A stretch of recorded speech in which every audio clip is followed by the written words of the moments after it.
दोस्तों कलाम arts classes की इस एनसीईआरटी सीरीज में आप सभी का स्वागत है। तो अभी हम लोग क्लास छठी की भूगोल पढ़ रहे हैं और भूगोल का दूसरा चैप्टर मतलब हम लोग आधा पढ़ चुके हैं और आज दूसरा चैप्टर पूरा कंप्लीट हो जाएगा। चैप्टर है ना ग्लोब अक्षांश एवं देशांतर। तो चलिए दूसरा चैप्टर में हम लोगों ने अक्षांश रेखा के बारे में पूरा पढ़ा था। उष्णकटिबंध, शीतोष्ण कटिबंध, शीत कटिबंध को पूरा पढ़ा था, है ना। और आज इस चैप्टर को हम लोग कंप्लीट करेंगे और आज हम लोग पढ़ेंगे पूरा का पूरा देशांतर रेखा के बारे में। किसके बारे में? देशांतर रेखा के विषय में। तो पहले मैं आपका एक कॉन्सेप्ट क्लियर करना चाहूँगा, फिर पढ़ाऊँगा। देखिए थोड़ा ध्यान देने योग्य बात है। देखिए देशांतर रेखा किसको बोलते हैं? जैसे देखिए देशांतर रेखा का चित्र है। जैसे मान लीजिए हमारी पृथ्वी हुआ और मैं आपको बताया था पृथ्वी का ये ऊपर वाला नॉर्थ पोल ये उत्तरी ध्रुव है और ये नीचे वाला साउथ पोल दक्षिणी ध्रुव है। तो पृथ्वी के उत्तरी ध्रुव और दक्षिणी ध्रुव को जो मिलाने वाली रेखाएं हैं, जैसे देखिए मैं खींच रहा हूँ सीधे सीधे, यानी कि उत्तरी ध्रुव और दक्षिणी ध्रुव को जो मिलाने वाली ये जो रेखा है, इस रेखा को हम क्या कहते हैं? देशांतर रेखा। यही रेखा हमारा क्या है? देशांतर रेखा है। तो उत्तरी ध्रुव और दक्षिणी ध्रुव को मिलाने वाली काल्पनिक रेखा को क्या कहेंगे? देशांतर रेखा कहेंगे। जैसे देखिए ये रेखा सब क्या कर रहा है? उत्तरी ध्रुव और दक्षिणी ध्रुव को मिला रही है। तो ये जो रेखा उत्तरी ध्रुव और दक्षिणी ध्रुव को मिला रही है, तो ये काल्पनिक रेखा क्या है? देशांतर रेखा है। तो आप इस चीज़ को ध्यान दीजिएगा कि पृथ्वी के उत्तरी ध्रुव और दक्षिणी ध्रुव को जो मिलाने वाली जो काल्पनिक रेखाएं होंगी, उन्हीं रेखाओं को क्या कहते हैं? देशांतर रेखा। देखिए एक चीज़ मैं आपको बता देता हूँ कि जब आप ध्रुवों की तरफ जाइएगा तो देशांतर रेखाओं के बीच की दूरी घटेगा। जैसे मान लीजिए हमारी पृथ्वी तो है ही, है ना, ये हमारी पृथ्वी तो है, ये इसका उत्तरी ध्रुव है और ये इसका क्या है? दक्षिणी ध्रुव है। लेकिन आप देखिए कि जब ध्रुवों की तरफ जाने के बाद आप देखिए क्या ऊपर में देशांतर रेखाओं की या नीचे में क्या ये ध्रुव है, तो ध्रुव के पास देशांतर रेखाओं की दूरी कम है कि नहीं है? है, क्योंकि मान लीजिए कि अगर ये पृथ्वी है, ये उत्तरी ध्रुव और ये दक्षिणी ध्रुव, लेकिन अगर आप देशांतर रेखाओं को खींचिएगा तो मैं आपको बताया हूँ ना कि ध्रुवों की तरफ जाने पर देशांतर रेखाओं के बीच की दूरी क्या होती है? कम जाती है। जैसे ही देखिए ध्रुव की तरफ जाइएगा तो देशांतर रेखा सब मिल जाता है, ध्रुव पर एक बिंदु पर देशांतर रेखा सब मिल जाएगा। नीचे भी ध्रुव पर आइएगा तो देशांतर रेखा सब मिल जाएगा। तो ध्रुवों की तरफ जाने पर देशांतर रेखाओं के बीच की दूरी क्या होती है? घटती है। ध्रुवों की तरफ जाने पर देशांतर रेखाओं के बीच की दूरी घटने लगती है, कम हो जाती है, ठीक ना। लेकिन अगर भूमध्य रेखा, जैसे भूमध्य रेखा कौन? पृथ्वी के बीचों बीच से जो रेखा गुजरती है 0 डिग्री, अक्षांश रेखा जिसको भूमध्य रेखा कहते हैं या विषुवत रेखा। तो अगर आप देखिएगा ये जो भूमध्य रेखा जो है, मैं आपको बता दूं कि भूमध्य रेखा में आप ये देखिएगा कि भूमध्य रेखा पर देशांतर रेखाओं की जो बीच की जो दूरी होती है वह ज़्यादा होती है। भूमध्य सबसे ज़्यादा पूछेगा आपसे कि देशांतर रेखाओं के बीच की दूरी सबसे अधिक किस रेखा पर होती है?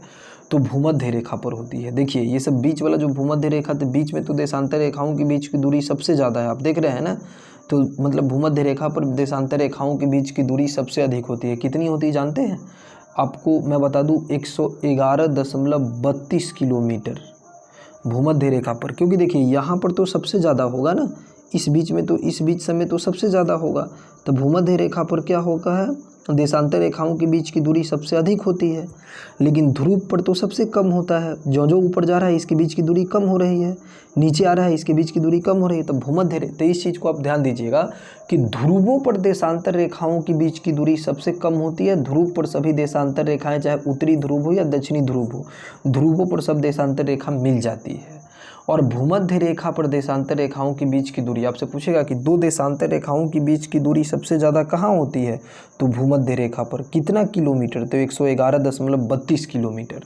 और चलिए मैं आपको एक चीज़ बताना चाहूँगा कि देखिए दो देशांतर रेखाओं के बीच की दूरी को मैं आपको बताया था, याद कीजिए कि दो अक्षांश रेखाओं के बीच की दूरी को जोन कहते हैं, कटिबंध। लेकिन दो देशांतर रेखाओं के बीच की दूरी को गोरे कहते हैं। क्या कहते हैं? गोरे। जैसे देखिए दोनों देशांतर रेखा के बीच की दूरी सब है कि नहीं है? ये सब जो है जो दो देशांतर रेखाओं की क्या है, बीच की दूरी है। तो ये जो दो देशांतर रेखाओं की जो बीच की जो आप दूरी देख रहे हैं, इस दूरी को हम क्या कहेंगे, गोरे कहते हैं। तो दो देशांतर रेखाओं के बीच की दूरी को गोरे कहा जाता है।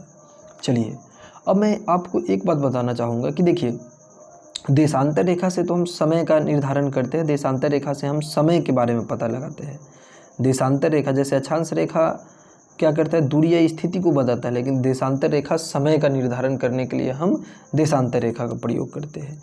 क्यों? क्योंकि जानते हैं, देखिए मैं आपको बताता हूँ, 1 डिग्री देशांतर रेखा 4 मिनट के बराबर होता है। 1 डिग्री देशांतर रेखा कितने मिनट के बराबर होता है, 4 मिनट के बराबर होता है। तो आप देखिएगा तो 15 डिग्री जो देशांतर रेखा होगा वह किसके बराबर होगा, 15 चौका 60, 60 मिनट, यानी कि 1 घंटा के बराबर। अगर 1 डिग्री देशांतर रेखा 4 मिनट के बराबर हुआ तो 15 डिग्री देशांतर रेखा कितने मिनट के बराबर हुआ, 60 मिनट, यानी कि 1 घंटा के बराबर हुआ। तो अगर आप देखिएगा हमारी पृथ्वी पर जब आप आइएगा ना, तो ध्यान दीजिएगा, ये जो पृथ्वी जो है, तो पृथ्वी के बीचों बीच से 0 डिग्री देशांतर रेखा, पृथ्वी के बीचों बीच से जो 0 डिग्री देशांतर रेखा ये जो है, जिसको हम प्रधान मतलब मुख्य देशांतर रेखा कहते हैं, प्रधान या मोत्तर रेखा कहते हैं, जहाँ से पूरा अंतर्राष्ट्रीय समय तिथि का निर्धारण होता है, जो लंदन के ग्रीनविच से मतलब लंदन के ग्रीनविच वेधशाला से ये गुजरती है, और यहीं से पूरी दुनिया में, पूरे विश्व में यहीं से समय का निर्धारण किया जाता है, तिथि का, ठीक ना। अब जैसे मैं आपको बता दूं तो हर 1 डिग्री के देशांतर रेखा, हर 1 डिग्री के आप अंतराल पर जाइएगा तो 180 डिग्री देशांतर रेखा है, यानी कि पृथ्वी के ये देशांतर रेखा है। देशांतर रेखा का ये क्या हुआ, पूर्वी भाग, ये पश्चिमी भाग, तो इसके पूरब में भी 180 डिग्री देशांतर होगा और पश्चिम में भी कितना होगा, 180 डिग्री देशांतर रेखा होगा। तो हर 1 डिग्री के अंतराल पर 180 डिग्री देशांतर रेखाएं खींची गई है, और हमारी पृथ्वी जानते हैं 360 डिग्री का कोण बनाती है, तो 180 डिग्री देशांतर रेखा इधर आएगा, 180 डिग्री देशांतर रेखाएं इधर होगी, तो 180 डिग्री देशांतर रेखाएं, तो कुल मिलाकर ग्लोब पर 360 देशांतर रेखाएं खींची गई है। कुल मिलाकर ग्लोब पर कितनी देशांतर रेखा खींची गई है, 360 डिग्री देशांतर रेखा खींची गई है। और मैं आपको एक चीज़ बताना चाहूँगा, एक और कॉन्सेप्ट देखिए कि देखिए हमारी पृथ्वी पश्चिम से पूरब की ओर घूमती है। मैं आपको बताया था कि हमारी पृथ्वी जो है जो कैसे घूमेगी, पश्चिम से पूर्व की ओर घूमेगी। तो ये जो 0 डिग्री देशांतर रेखा अंतर्राष्ट्रीय समय रेखा, तो ये तो हुआ पूरब और ये क्या हुआ, पश्चिम। तो आप पूरब में आइएगा तो जो समय जो होगा वो प्लस में जाएगा, पूरब में आने पर समय आपको प्लस में होगा, लेकिन पश्चिम में जाइएगा तो समय किस में होगा, माइनस में। क्यों? क्योंकि पृथ्वी पश्चिम से पूरब की ओर घूमती है, तो जब घूमेगी तो मैं आपको भी क्लियर करना चाहूँगा, पूरब में आइएगा तो समय प्लस में और पश्चिम में तो माइनस में। चलिए अब पढ़ते हैं, ध्यान दीजिए मेरी बात को, ठीक, काफ़ी अच्छा से समझ में आने वाला है ये चैप्टर।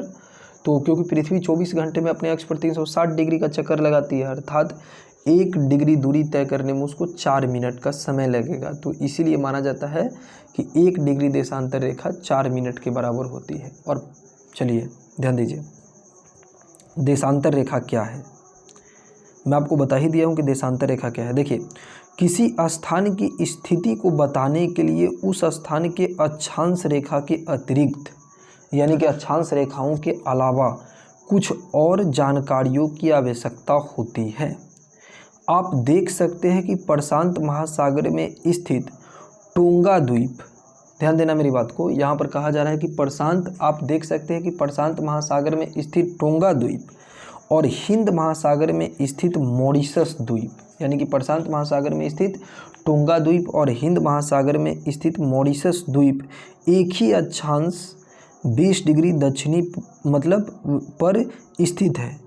इसकी सही स्थिति जानने के लिए यह पता करना आवश्यक होगा कि उत्तर ध्रुव को दक्षिण ध्रुव से, ध्यान देना, उत्तर ध्रुव को दक्षिण ध्रुव से जोड़ने वाली संदर्भ रेखा से पूर्व या पश्चिम की ओर इन रेखाओं की दूरी कितनी है, मतलब पूर्व और पश्चिम की ओर इन रेखाओं की दूरी कितनी है। अब आप देखिए, इस संदर्भ में रेखाओं को देशांतर रेखा, इस संदर्भ में रेखाओं को देशांतर रेखा कहते हैं। इस संदर्भ में रेखाओं को देशांतर रेखा कहते हैं तथा इनके बीच की दूरी को देशांतर को अंशों में मापा जाता है। देशांतर रेखा को किस में मापा जाता है, उनके बीच की दूरी को देशांतर के अंशों में मापा जाता है। मतलब अगर मान लो कि मतलब ये प्रत्येक अंश को मिनट में तथा मिनट को सेकेंड में विभाजित किया जाता है, ये अर्धवृत्त है तथा उनके बीच की दूरी ध्रुवों की ओर बढ़ने पर घटती जाती है। मैं बोला हूँ ना, अगर देशांतर रेखा खींचते हैं, ये उत्तरी ध्रुव है, ये दक्षिणी ध्रुव है, तो ध्रुवों की तरफ जाने पर, ध्यान देना मेरी बात को, ध्रुवों की तरफ जाने पर देशांतर रेखा के बीच की दूरी क्या होती है, घटती जाती है एवं ध्रुवों पर शून्य हो जाती है। यहाँ पर ध्रुव पर आके सब देशांतर रेखा मिल जाएगा तो ध्रुवों पर शून्य हो जाता है, जहाँ सभी देशांतरीय रेखा आपस में मिल जाती है। मैं बोला हूँ ना, अगर ध्रुव पर आप देखिएगा तो ध्रुव पर हर देशांतर रेखा ध्रुव पर एक दूसरे से आपस में मिल जाएगा, इसीलिए ध्रुवों पर देशांतर रेखा की जो बीच की दूरी होगी वो क्या हो जाएगा, शून्य हो जाएगा।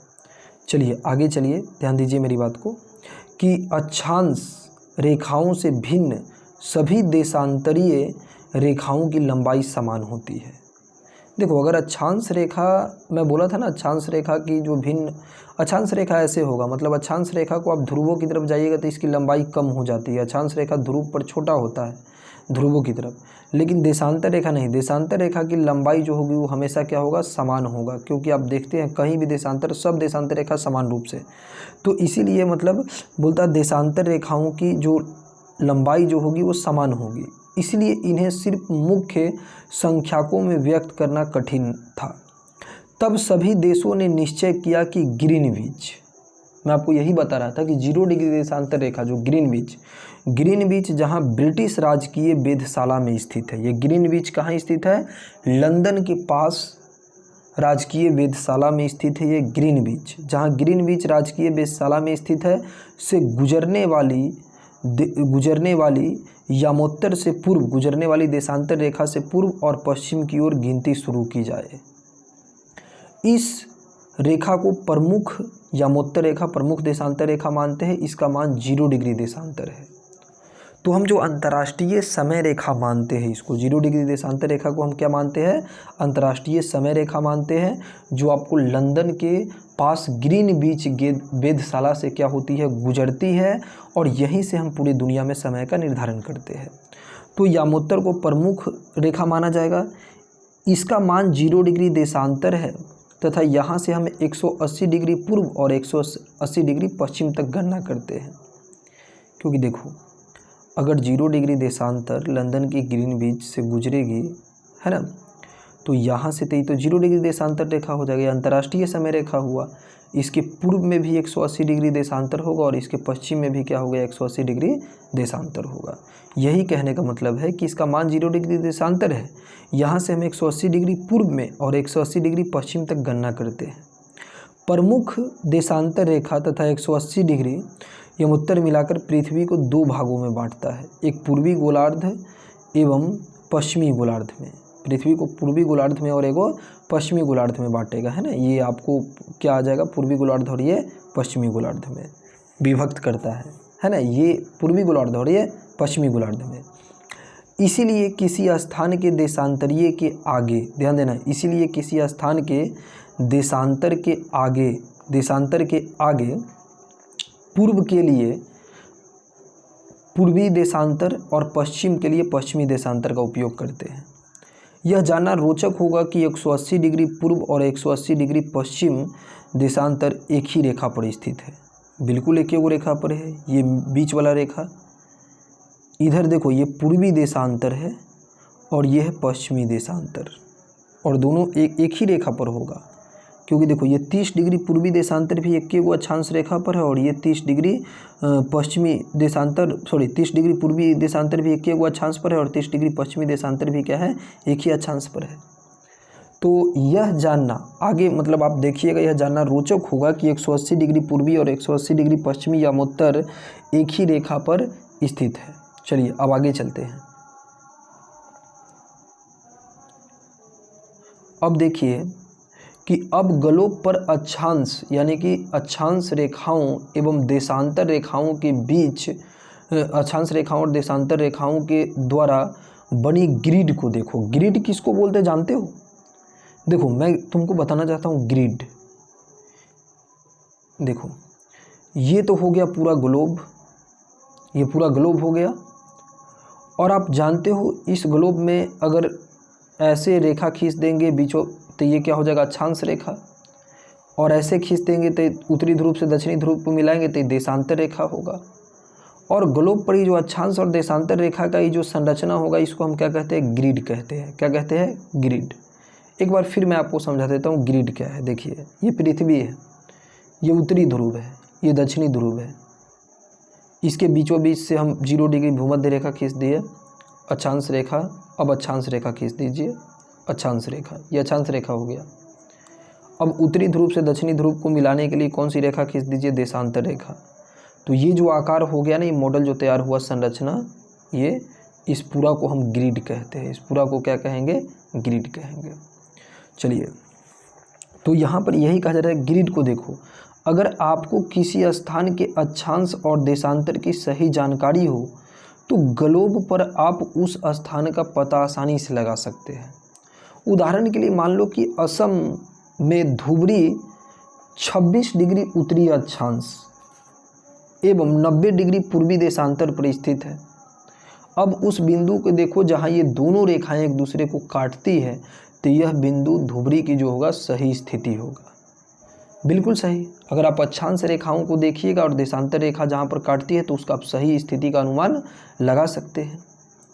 अब देखिए, इसको समझने के लिए ध्यान देना मेरी बात को, इसको समझने के लिए कागज़ पर समान दूरी वाली क्षैतिज और ऊर्ध्वाधर रेखाएं खींचिए। कागज़ पर वही समान दूरी वाली क्षैतिज और ऊर्ध्वाधर रेखाएं खींचिए। किस पर, कागज़ पर।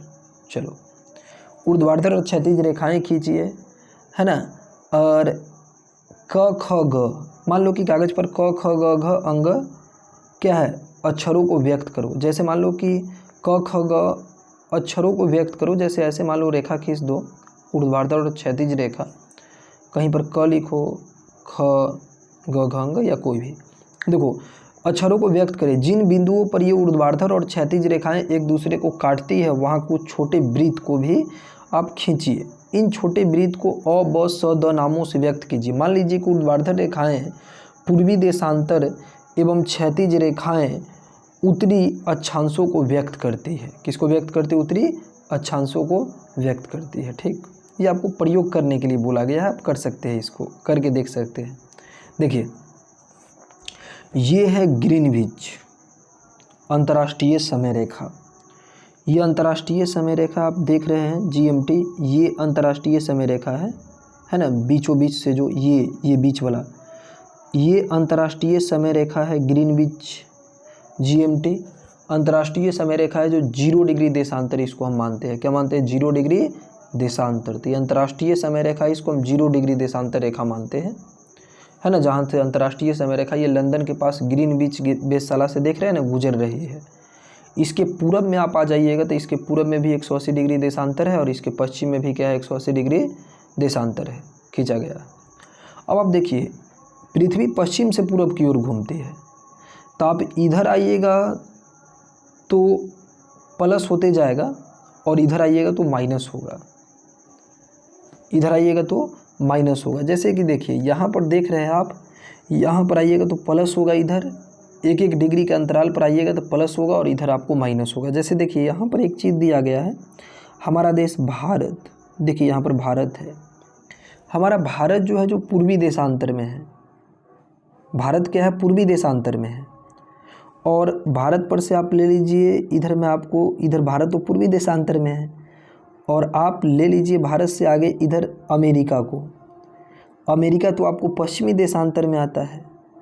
तो अगर अमेरिका में, जैसे देखिए अमेरिका पश्चिमी, अगर अमेरिका में 7 मतलब अमेरिका में 7 बज के मतलब अमेरिका में 7 हो रहा है, मतलब ये रात, तो भारत में 5.5 घंटा होगा। देखिए, भारत जो है हमारा वो मानक देशांतर रेखा से, मतलब अंतर्राष्ट्रीय समय रेखा से, अंतर्राष्ट्रीय समय रेखा से भारत का जो समय रेखा है वो 5.5 घंटा आगे है। अंतर्राष्ट्रीय समय रेखा से भारत की समय रेखा कितनी है, हमारे देश की मानक समय रेखा 5.5 घंटा आगे है। क्योंकि पूर्वी देशांतर में है ना, तो ये तो आगे चलेगा ना। तो आप देख रहे हैं यहाँ पर 1 2 3 4 5 5.5 घंटा हमारा आगे है, मानक देशांतर रेखा हमारा पूछेगा। तो आप लिख सकते हो कि अंतर्राष्ट्रीय भारत जो है कि जो मानक समय रेखा है वो अंतर्राष्ट्रीय समय रेखा से कितना आगे है, 5.5 घंटा आगे है।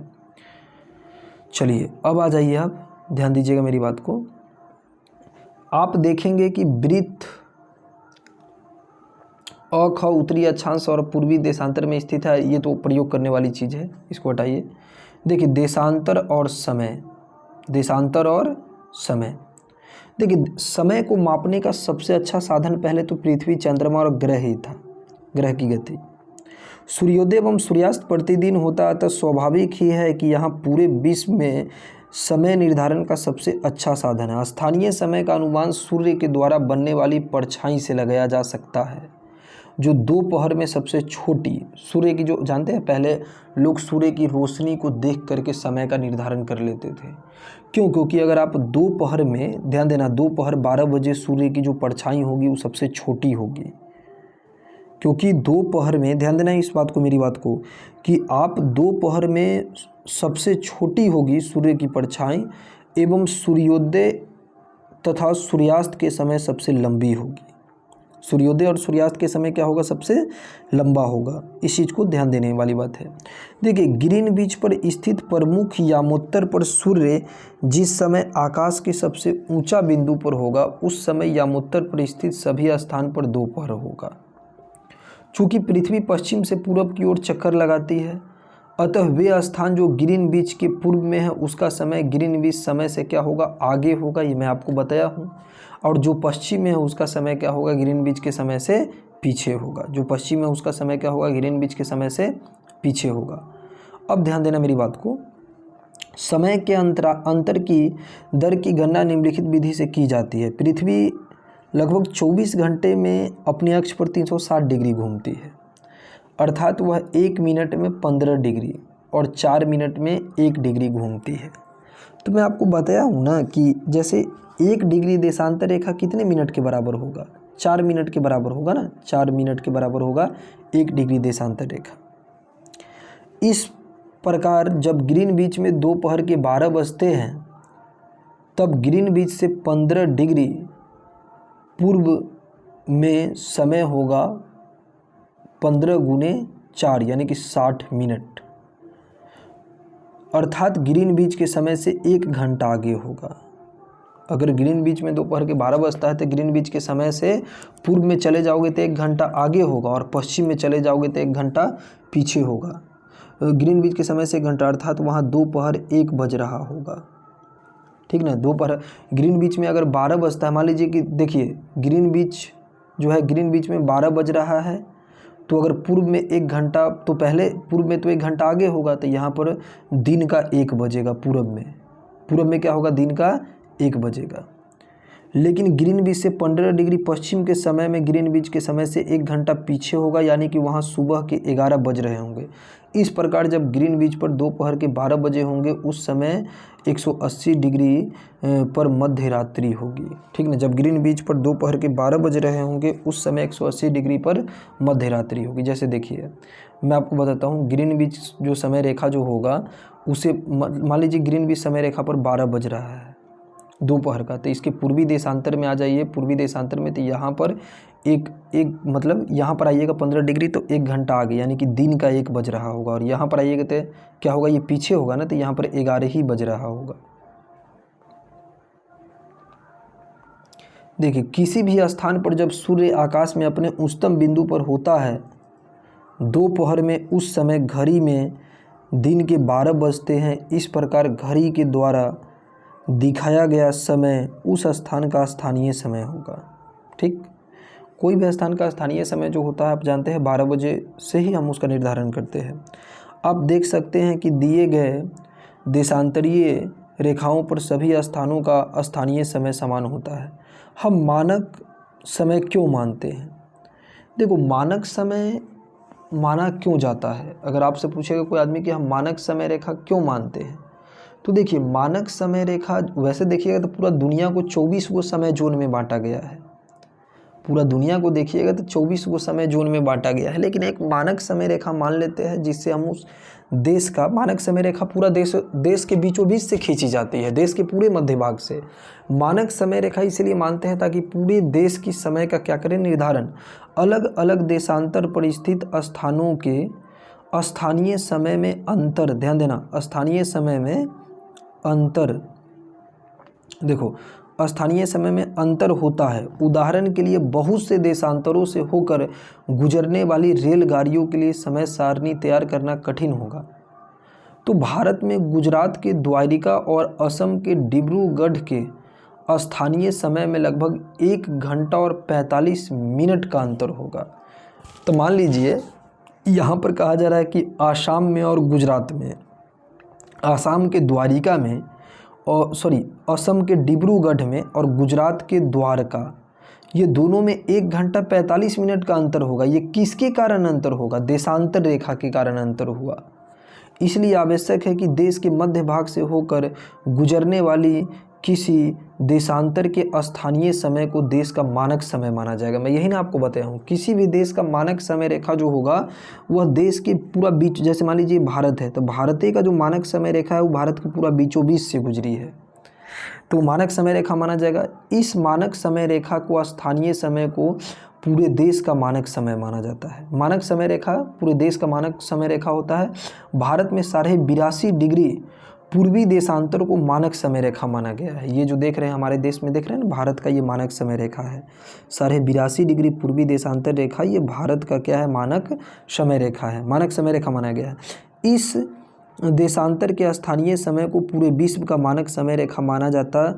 देखो ध्यान देना, भारत में मतलब 82.5 डिग्री को मानक समय रेखा माना गया है। इस देशांतर के स्थानीय समय को पूरे देश का मानक समय रेखा माना जाता है। पूरे देश का मानक समय रेखा है ये, है ना। और इसे भारतीय मानक समय के नाम से जानते हैं। कबीर भोपाल के निकट एक छोटे से नगर में रहता है। ध्यान दो, छोटे से नगर में वह अपने मित्र आलोक से कहता है कि वे लोग आज रात्रि में नहीं सो पाएंगे।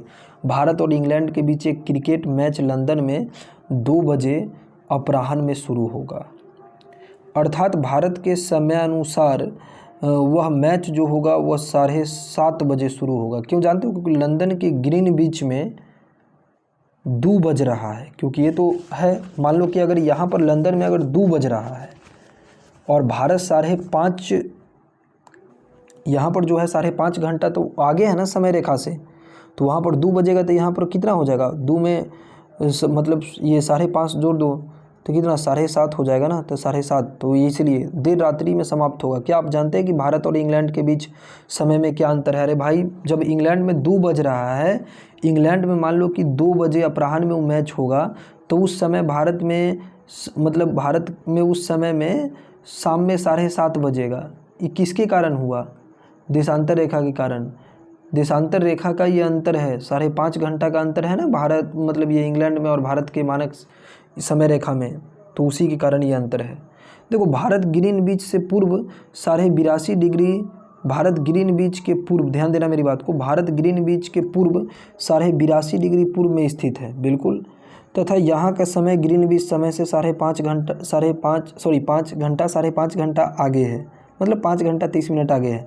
इसीलिए जब लंदन में दोपहर के 2 बज रहे होंगे तब भारत में क्या होगा? शाम के 7:30 बज रहा होगा। वही तो मैं आपको बताया हूँ। कुछ देशों का देशांतरीय विस्तार अधिक होता है, कुछ देशों का देशांतरीय विस्तार अधिक होता है जिसके कारण वहाँ एक से अधिक मानक समय अपनाए गए हैं। उदाहरण के लिए जैसे रूस में देखिएगा तो 11 को मानक समय रेखा है। रूस तो क्षेत्रफल की दृष्टि से सबसे बड़ा देश है ना। रूस में क्या है? 11 मानक समय रेखा है। पृथ्वी को एक एक घंटे वाले 24 समय क्षेत्रों में बांटा गया है। जानते हो, पूरे दुनिया को, पूरे विश्व में 24 वो समय जोन है। रूस में तो 11 को मानक समय रेखा है क्योंकि रूस सबसे बड़ा क्षेत्रफल की दृष्टि से देश है। लेकिन पूरी दुनिया में, पूरे विश्व में कुल कितने टाइम जोन है? अगर पूछेगा आपसे पूरे दुनिया में, तो पूरे दुनिया में 24 वो टाइम जोन है। पूरे दुनिया में 24 वो है, 24 समय जोनों में बांटा गया है। इस प्रकार ध्यान देना, इस प्रकार प्रत्येक समय क्षेत्र 15 डिग्री देशांतर तक के क्षेत्र को घेरता है। चलिए, अब एक क्वेश्चन मैं आपसे पूछ रहा हूँ, जैसे आप एक क्वेश्चन का जवाब दीजिएगा कि देखिए, जैसे कर्क रेखा में आपको बताया था, तो आप लोग चलिए आज के आइए क्वेश्चन सीरीज में कि मैं आपको ये बताया था कि कर्क रेखा वह कौन सी नदी है जिसको कर्क रेखा 2 बार काटती है, ये गुजरती है। तो ये हो जाएगा माही नदी। क्या हो जाएगा? माही, जहाँ कर्क रेखा 2 बार ये होती है। चलिए, तो दोस्तों आपको ये कैसा लगा, मतलब है ना, वीडियो आप कमेंट बॉक्स में बताइएगा।